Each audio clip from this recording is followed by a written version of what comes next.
Hey guys, welcome back to the channel. My name is Tosh Customs, and today we are taking a look at Sasuri Sasu, aka the Scorpion Sting. That's the rough translation in Japanese is Scorpion Sting. This guy is made from the Dragon Horse Alpha 1 figure mixed with the Mezco Black Skull figure body as well. And I use accessories and parts from both, as well as some other custom things as well. The inspiration for this guy, I wanted to mix, I have inspirations from Mortal Kombat, like Scorpion with the actual gold mask, as well as some visual inspiration from, I think it's G.I. Joe, I think it's the animated movie G.I. Joe Retaliation, where Snake Eyes has this, like the Wasashi sword on his waist, across his back, as well as the John Wick 4 movie with the high table enforcer soldier, like special ops soldiers, in sort of this modern Japanese meets modern tactical design. And so I was inspired by all these elements, and originally this guy was actually supposed to be a play on a character from The Division, and then as I continued making iterations on this character, he slowly evolved. Whoops, I just knocked him down. He slowly evolved into this design instead, and I'm actually very, very happy with how he turned out. I think the design is very unique, and I just can't wait to get into it. Also, it's been a while. I haven't posted a video in a while, but I'm trying to get back into the swing of recording. My big thing is I used to record on Fridays and post Saturday. My Fridays are a bit busier now, and so it's just reworking my schedule and trying to figure out what works best for the channel. But anyways, here we are. And so as you can see, he's got a number of accessories on him, so I'm going to take those off and we're going to go over them one by one, as well as there's a lot more that are off screen. So I'm going to take his SMG off. He has a pistol on his chest holster. He has a revolver on his right leg. He has his sword, and then he has his head here. I'm going to put the figure off to the side, and we're going to talk about all the other accessories as well. So let's go over the heads first. Let me adjust this focus right here. So this is the first head. I was very, very inspired by Mortal Kombat, particularly Scorpion. So this face mask right here is cut off of the MCU Taskmaster from Black Widow. And I cut it off the head, I cut the goggles off, and then I sanded everything down so it was paper thin, and then I glued it to the face. And then this head is the G.I. Joe Origins Snake Eyes head. I forget the actor's name off the top, but that's his face, and then everything's obviously been repainted.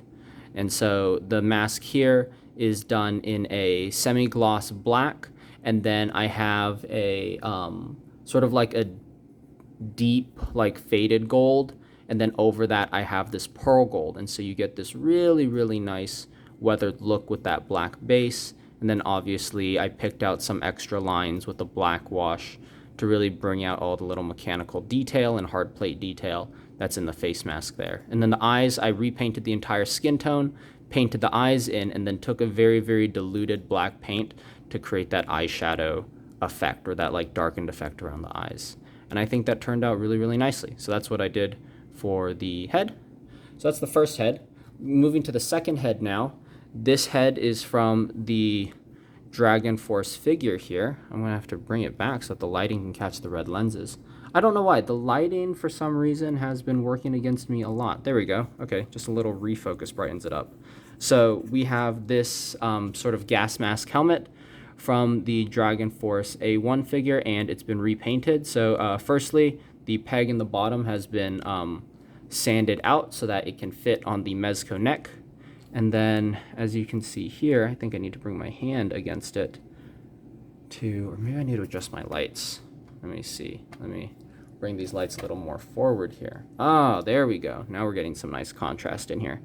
So, as you can see right here, he does have nods that can flip up and down. These have been repainted and picked out in a glossy red, so they really catch the light. The flashlight on the side of the head has been painted in white, and then you can see it has a little bit of a shine and sheen to it. That's because there is pearl white, like a transclear pearl white over that. The helmet itself has, normally this head is all done in a black plastic. If you watch my review on the Alpha A1 figure, you'll see that.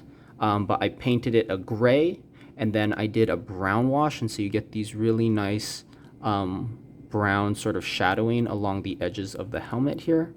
And then after that, I dry brushed it with a little bit of lighter gray, which is how you get the surface like scuffing, as well as a little bit of gunmetal. And obviously around the edge of the helmet here, we have much more of like a brown wash and some gunmetal, and that comes all the way around, as well as some little gunmetal detailings on some of the vents and on the headphones here.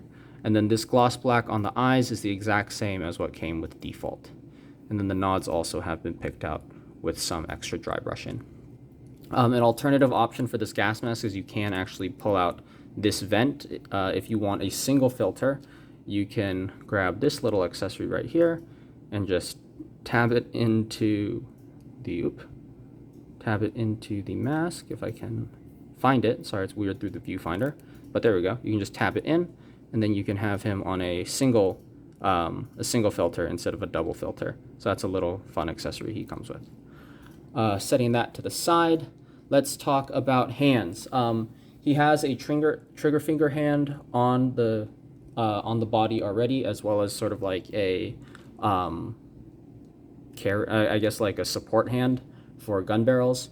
But all of the hands here are from the Black Skull figure, and they have been dry brushed in gray and then washed over with black, so they have a much deeper color to them. And you can see there's a lot of nice black in the cracks of everything, including all the stitching in the hand. And picking out the stitching was something that was very important for me in this figure, and we'll see it a lot more when we come to the body. But he has a full array of hands, as you can see, and all of them are painted in the same style. If you know the Black Skull figure, you know the range of hands he comes with, so I don't really want to spend time talking about all of them. Enough said, you have plenty of options for the hands. So let's move on to weapons. So the first thing we have is he has a UMP, I assume like a UMP-45 or like an MP5 or MP45, I don't know. I'm not too good with all my gun terminology. Unfortunately, I don't know all the model names. It's an SMG. He has an SMG. This does have a suppressor that is removable, and it has some pretty nice grip to it, so that's good. Does come with a interchangeable scope, and this scope, you can swap it out with the like holographic sight that's on the AR, or also there is also a little iron sight option right here that you can also slide onto the rail. So that's pretty cool. So interchangeable, I guess you could say interchangeable barrel, interchangeable scope. The magazine does not come out, and all I did with this is I picked out some of the little paint areas, like in these little crevices, in a glossy black. As you can see, some of these little like portholes and stuff have been picked out in a black. Other than that, it was already painted in like this sort of matte gunmetal, and I just chose to leave it like that. It was good enough. So there we go. That's the SMG. Coming over to the AR, same treatment. We do have a laser module up top. We have a vertical foregrip. We have a hollow sight, and we do have a suppressor. The suppressor on here is a lot tighter, but it is still removable, so just be careful with that. And obviously, all of these extra attachments are optional for the gun. Same thing, same treatment. I picked out like the M-lock up here in black underneath, and you can see that shine. On the bolt release, you can see it there too. Coming around to the other side, once again, M-lock, bolt release, like the heat venting, the ejection port, all that kind of stuff picked out in that glossy black. Bing, bang, boom. We're done with those two. Moving on to his two sidearms, he comes with a pistol here that I have sprayed down in a matte black and then picked out the side in this sort of faded gunmetal silver, and I think that turned out really well. There's a nice sparkle and speckle to it and a nice shine. The barrel has been picked out in black, and so has the ejection port too. And then a little bit of black wash in the serrations along the back of the slide. So there we go. That's that. Pretty cool. Then he also, for his So, the pistol goes on the chest holster. This one goes on the like drop leg, drop thigh holster. We have this revolver, sort of like a rhino revolver, where it's like a low bore. It fires from the bottom of the revolver instead of from the top of the revolver. So it has a lower bore axis, and this is a repaint from a G.I. Joe figure. The G.I. Joe figure sort of comes in like a matte black gray. So I don't know. I don't think the camera will pick it up too well, but the handle is still in that matte black, and then the like main body of the gun has been dry brushed in a slightly lighter gray, and then the actual revolving not chamber. Is it chamber? Not really sure. The revolving part of the revolver has been picked out in black, and then you have some semi-gloss black inside the little divots up at the top of the revolver there. So that's the revolver. Next thing we have is his Wasashi sword. This is from the Articulated Icons figure, and I just repainted it in a slightly brighter chrome silver, and then you can see that the handle has been picked out with a little bit of red. There's some silver scuffing there. I need to clean that up. I just noticed that on camera. Whoopsie. But anyways, yes, nice bright silver on the Wasashi Katana. And then last but not least, he does also come with this weapons case. The weapons case itself has been dry brushed. As you can see, there's some nice silver surface detail and scuffing all across the case. And if we open it up, what's the right way to open this? It's a little hard to tell. It opens like this. If we open it up this way here, it does reveal a sniper rifle inside. The sniper rifle has a fixed barrel. I'm not going to pull it out for the sake of it, but it comes with a closed bipod, a scope that you can slide up onto the top rail, and then also a little like data rangefinder that plugs into the sniper rifle on the other side. And then along with that, you also get a open bipod. So if you want to pose Sasuri laying down, taking a long range shot, also comes with a bipod. So pretty cool. We have the sniper rifle in its case. So that covers the accessories. So now we are going to bring the figure body back in, and let's talk about the work that was done on this guy. I'm going to leave all the accessories off for the time being while we continue to talk. So the body that we have is the Mezco Black Skull body. I bought a lot of them while they were on sale a while back, so that's why I've been using this Black Skull body a lot, and my main goal has been to find creative ways to repurpose this body. I made the good, the bad, and the ugly, and all of those were off, 2 of those were off Black Skull bodies. I've made a couple other figures using it. I really like it because it's a very plain, tactical fit, and so my question was, how can I redesign this and create a very grounded, military-esque character out of it? So since we had that Dragon Horse Alpha A1 body with its accessories, I really liked the drop-down thigh holster that it had, as well as the belt it had. So we've reused that Dragon Horse belt as well as the drop leg holster, and as you can see, it does have little fabric attachments that go from the belt to the holster. And so I really like that, because that is, if I can, let me focus the camera here. There we go. You can see it right there, and that's very nice and tactical, connecting to the belt so that this doesn't fall down the leg as he runs or he moves. So really cool. And then likewise, the side pouch on this side has the same treatment where it's connected to the belt.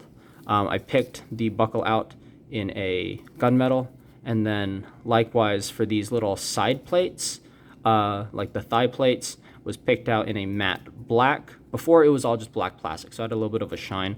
So painted it matte black, and then the holster on this side has been given various gunmetal treatment, including like much more solid gunmetal brackets here, as well as just some dry brushing to help pick out the hard metal holster. And then on this side, as you can see, we have some really nice brown and black washes in the crevices. The little tab on this pouch has been picked out in some gunmetal, but yeah, I'm just hoping the camera can pick up the colors here. It's been dry brushed in gray, the same gray. It's like an Angelus leather gray that I dry brushed the hands and washed the hands in, and then this has gone through a brown and a black wash to really add some dirt and some depth to the pouch including all these little sculpted wrinkles and stitching. I really, really wanted to pick those out. So there we go. That's what it is on the sides. Moving down to the legs, I had some spare Dread knee pads from the recent Dread custom figure that I made. And I was just goofing around and I tested them on the legs. And I was like, that actually looks really good because it looks like we have these like fabric knee pads that have been sewn into the knees themselves. So I actually recycled these Dread knee pads and they scaled perfectly to the size of the legs. They weren't oversized or undersized. They really perfectly cupped those knees. So I glued those on and then repainted them. Just like sort of all the other fabric stuff, it has a little bit of some gray dry brushing as well as a wash over it. And I really like the stitching details that I sculpted in because it does sort of bring that illusion that it has been sewn sort of like under the layer of the pants. And we have these foam pads or something, or some hard, ceramic plate that might be inside the knees. The boots themselves, I really didn't want to do anything to the boots. I really liked the all black boots that we had. The only thing I did do is I put a little bit of a brown wash in it. And in certain lights you can see it, but it's a very, very light wash, honestly. And so probably most of the time, unless you can compare it to an original, you're not going to notice a huge difference. But there is a bit of brown that sort of covers the surface and sits in some of the cracks there. So now coming up to the main part, which is the torso. And this is the most important part. This is a flexible 3D printed vest. I got it from, I think his name is Athanatos Arsenal or Arthanos Arsenal, something like that. You can find him on Instagram. He prints a lot of really cool stuff, and so I bought this from him. Once again, us customizers, unless you're really good buds, you don't get anything for free. So, all the parts I have, I've paid for. So this is from Athanatos Arsenal. Go check him out on Instagram. These front pouches on the kit or on his rig are from a Titanfall figure that have been repainted. So he's got 2 AR mags as well as these 2 sort of fabric side pouches. Once again, these have been dry brushed in gray. They have a wash over them. And then I've picked out the buckle in a chrome silver. And as you can see, all the little stitching details and everything have been picked out with that dry brushing. And I'm really glad this camera is picking all that detail up. Even down to like these 2 little vertical lines on this pouch, I took a very thin brush with some black just to help pick out that deeper detailing. Coming back to the vest here, he does have these little gunmetal wires that run from the front part of the plate. They run through the shoulders and run to the back part. I don't know why specifically they're these metal wires. It just looks cool. It looks really cool. Up on the top of the shoulders here, as you can see, all the stitching has been picked out in a lighter gray dry brushing, and I did dry brush this. You just have to find the right height, and then I was able to dry brush all the stitching without actually hitting the rest of the shoulder. So that was really cool. So picking all that very, very tiny detail out. There is a brown wash, and you can kind of see it here. There's a brown wash over these little middle connector straps, as well as all along the back plate right here and up here. And you can see that brown wash up against the light gray dry brushing really, really nicely. And that's just to differentiate it from the flexible like 3D printed material, because like all 3D printed material, especially if it's in black, you get this sort of like semi-gloss type of look on the flexible material. And so I was using that flexible material color as a base and then trying to accentuate it. So we have this brown wash and the dry brushing over that to really make that texture pop.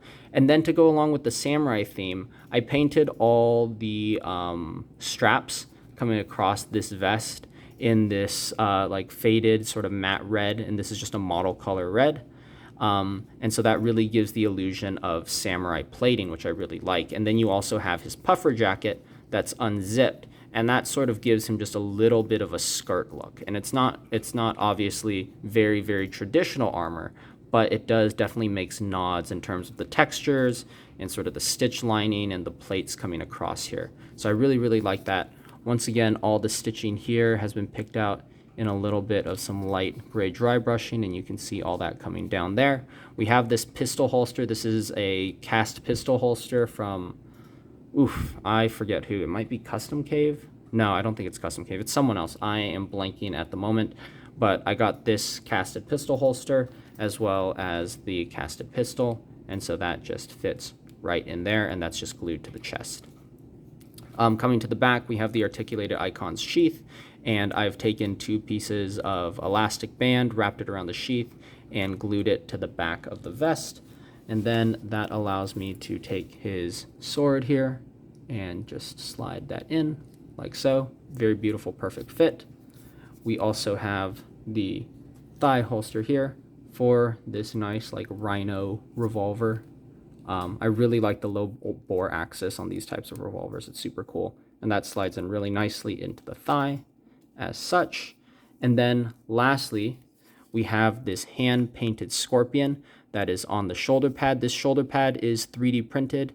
And once again, I forgot who I got it from. I bought it on eBay a while back, and I've just had this shoulder sitting. But I dry brushed the outer part of the pad in the same gray that like all the other fabric is, and then this black up here has been done in a matte black. You have some gunmetal little details being picked out along the shoulder pad, and then a red stripe just to sort of match the other red that's been dotted around the character. And then obviously the highlight of this is that free-handed gold scorpion, which I'm very, very proud of, and that's where he derives his name. So obviously some Mortal Kombat reference with the gold face mask, little gold scorpion painted on there, and I think a really, really nice mix of design and themes on this guy. Some notes about the gear, and just sort of as I was deciding what to include and what not to include. This pistol holster originally holds a suppressed pistol, but the suppressed pistol just felt too small for the character, so that's why I swapped it out for the revolver.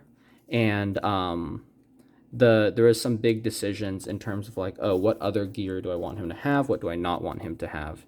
And so ultimately I cut off some accessories that do come with the Dragon Alpha because they don't fit the theme. You know, there's like an axe and a dagger, and those just didn't really fit the aesthetic I was going for. And so instead, for his melee weapon, I chose this shorter blade. And there is a longer katana that comes with the articulated icons figures, but once again, this guy is supposed to be on the battlefield and supposed to be quick and dynamic. He doesn't need a long sword for combat. He shouldn't be engaging in that long range melee combat. He has guns, obviously. He has 2 sidearms as well as multiple primaries, including a sniper rifle, an AR, and an SMG. So he's not going to need a long-range katana. So instead, he has a much shorter katana, which means that the time for him to draw the sword is a lot shorter. It makes sense for it to have it on its back, because if you have a longer katana, it would be physically impossible to actually draw it from behind because of the distance your arm has to extend out. So that was something I was thinking about as well. And then it's also much lighter on the back. If it was placed in sort of like a more, quote unquote, traditional samurai position where it was placed on the side, it would be swinging around, and it would actually be too clunky for him to move around because it would be constantly banging on the side of his leg along with all the other gear that he has to be able to grab. And so this way, it's out of the way for anything he needs to access, including his pouches and his other weapons. So those are just some sort of design notes. In my videos, I always like to think about functionality with my figures and how they would actually enter combat in, like the quote-unquote real world. And so that was definitely part of it. And then once again, I've talked about it before in some other videos, but I'll say it again. Whatever sword that whatever side that you're wielding the sword with, the other side should be more armored. It's traditional in all forms of combat. And so that's why the shoulder pad is on the left side, because he's going to be drawing the sword from the right side. And so this left side will be probably facing the enemy more, or will be used in a more defensive stance. And so there is armor on this side. Obviously, I don't have any on the forearm, but he's supposed to be quick. And so hopefully he's not being struck in the forearm, or he's not trying to block with his arm. But this will hopefully catch if he's ducking under a blade, and it just catches his shoulder. He has a little extra protection there. With that, I think that really covers everything for this guy. Let me get him posed up for you. Let me get this AR out here and get him into a fun little pose for the end of this video. But this really brings us to the end of it. I appreciate everyone's support, especially as my schedule has been a little bit more... sorry, I'm just trying to find a way to get there we go, trigger finger through. Especially as my schedule has been a little bit more chaotic and my upload schedule hasn't been as consistent. I appreciate everyone's support. I really, really do. I'm still going to continue with that customizer series. I haven't forgotten about it. It's not canceled, don't worry. Just on hiatus right now because I have to plan those videos and prep for those videos, whereas like this is just like, oh, let me show you this figure that I finished making. Those videos take a little bit more prep and a little bit more work, and so I just haven't had time to quite invest in that yet. So, but don't worry, the series is continuing. We are not done by any means. Oh, and then one other cool thing is on this shoulder pad here, it is connected with an elastic band around the arm, as you can see right there, but there is also one that connects from the vest to the shoulder pad, and that's because that's how it would actually work. There would be some sort of connecting strap there because you just can't bind it around the arm. It should be connected to his main rig as well. So little real life detail right there. I added an elastic band to mimic that functionality. So we have that there, and now we have our guy posed up. So thank you all for watching this video. I really, really appreciate your continued support for me and for this channel, and I hope you continue to enjoy the content that I'm bringing you. We will have more videos coming soon. I'm almost done with my current wave of commissions. I know we're getting on to close to a year of me working on these, and life's just been busy. And so I thank everyone for their understanding through it. There he goes, he falls. I'm not good at balancing, or my light box isn't 100% flat. It could be either. I set this up in a rush. But thank you all once again. I keep on saying thank you, and I know that sounds repetitive video after video, but I really truly do mean it. I want to be more consistent in uploading videos. I want to be faster paced in getting these figures done. And so I feel like I'm always messaging like my customers sorry and things like that. But really, truly, I do appreciate all the understanding that you guys give, because it means a lot to me that you guys continue to support this channel and my work, and that you guys are very, very encouraging in the comments and DMs. And so if you want to see more of my progress as I continue to work, please go check out my Instagram. It is Tosh_Customs. All my updates are there, obviously a little bit more frequently than the YouTube. So once again, I appreciate all the generosity and the time and support you give to this channel and to my page. It means a lot, and I hope that as I continue to work, I can continue to bring you guys top tier custom figures. That's always been my goal since day one, and it is still my goal today. So much love to you all, and I will catch you later. Take care.